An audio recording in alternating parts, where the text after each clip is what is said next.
After that, that's good. That's good.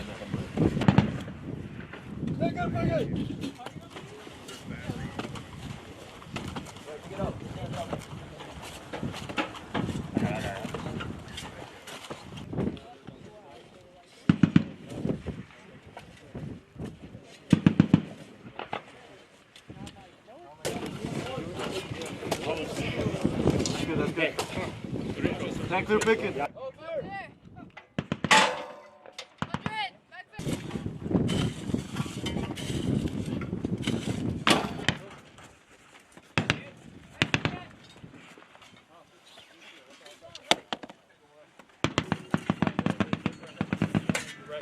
Tank clear picking.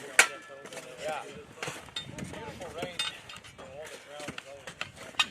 Yeah. Hey,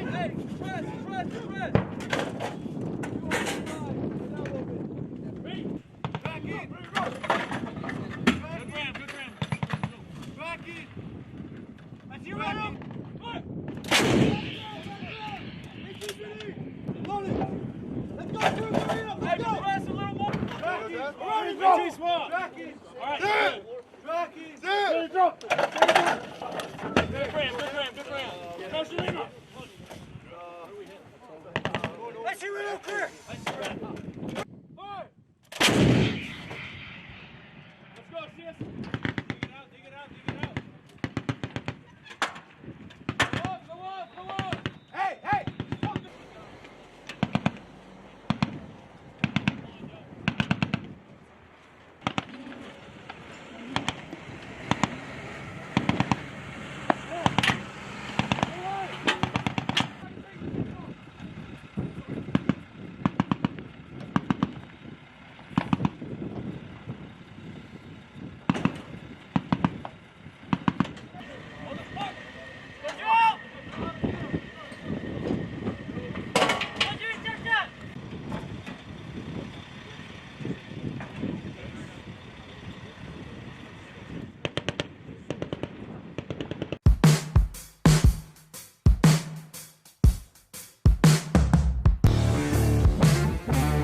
Over the past 2 weeks, our Special Forces Operational Detachment Alpha had the opportunity to conduct training with Saudi Arabian Special Operations Forces from SOF 6 and SOF 7.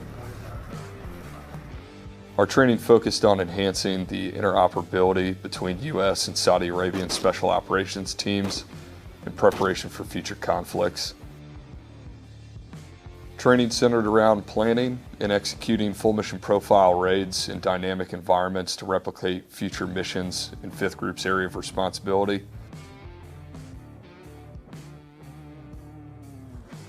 Training included integrated day and night full mission profile raids.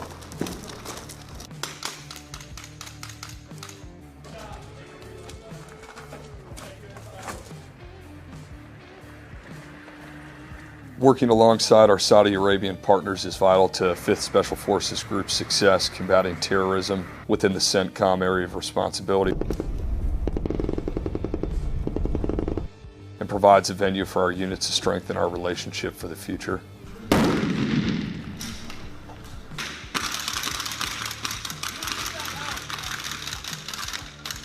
It has been an absolute pleasure to work with these guys. Their professionalism and commitment to getting the most out of training.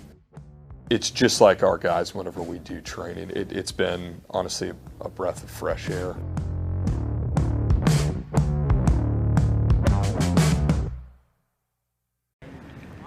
Well, no, see, the problem is Point 4 off right shoulder angle. Point 4 off right shoulder angle. Point 4 off right shoulder angle. Yes, reengage.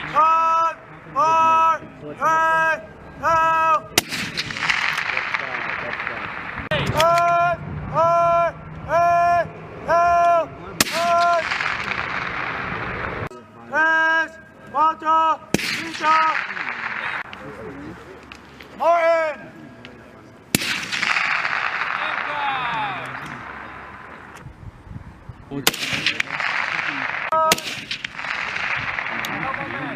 Double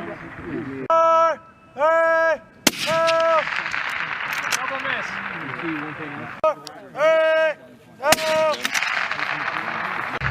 Double miss. That's way short.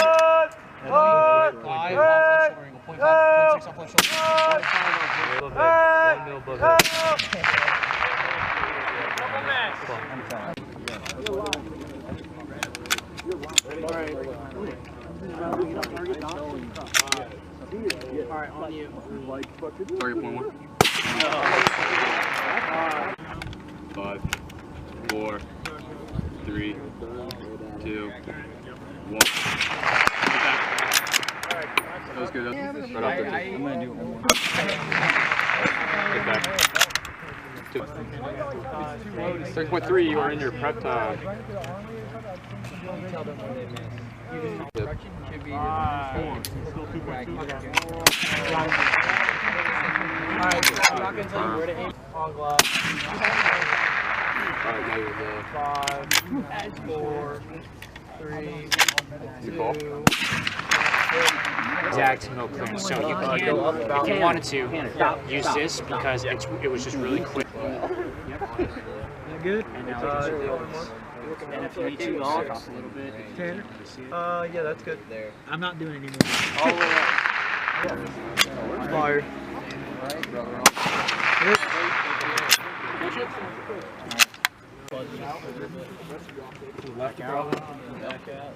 Alright, let's do it. Charlie, I gotta go way up now. Measure from here to Give me like a fist, at least a fist. Yeah, you know the fat standing One thing, you guys need to work on your fucking length of pull. 6.5. That's why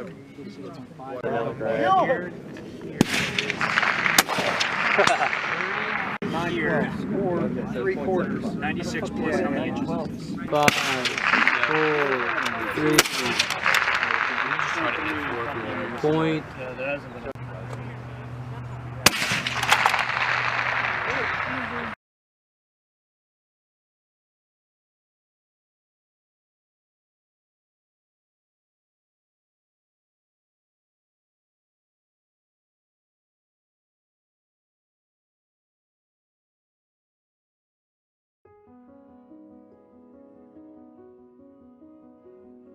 In just kind of broad terms, a SOTIG is essentially a new expeditionary framework. Now those are big words, but this is how we're going to deploy in the future.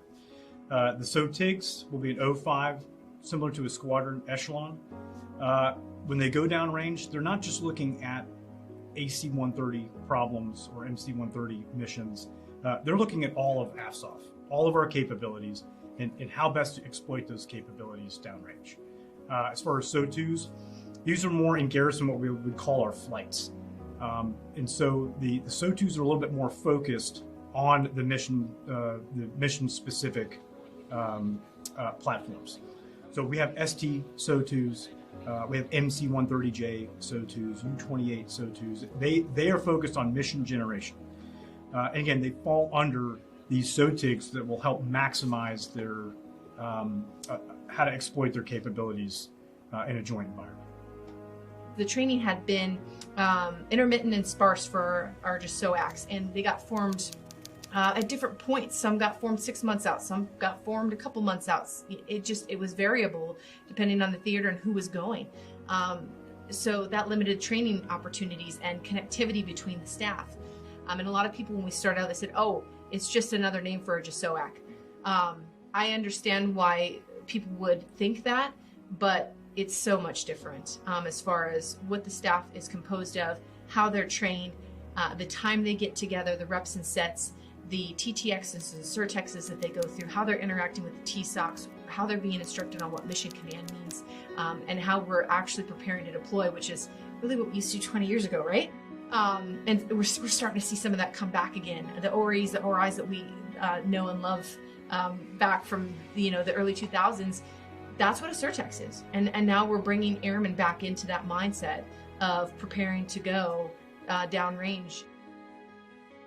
So based on how the SOTIG contract was with the bin cycles, 10 months ago I was notified during our individual unit training in which we started off at USAFSOS, going through our SOTIG training courses, and as well as our AOR specific training, where we got familiarized with the AOR, what SOTIGs were and SOTUs were, how they were going to organize, train, and equip, as well as some of the functions that they were going to do. Every bit of this project is laid on to the 4Gen concept. Again, 4Gen is predictability. It's letting our airmen know how many days they have left to get ready to go deploy, and then we maximize that predictability and we exploit that to develop these SOTUs and SOTIGs.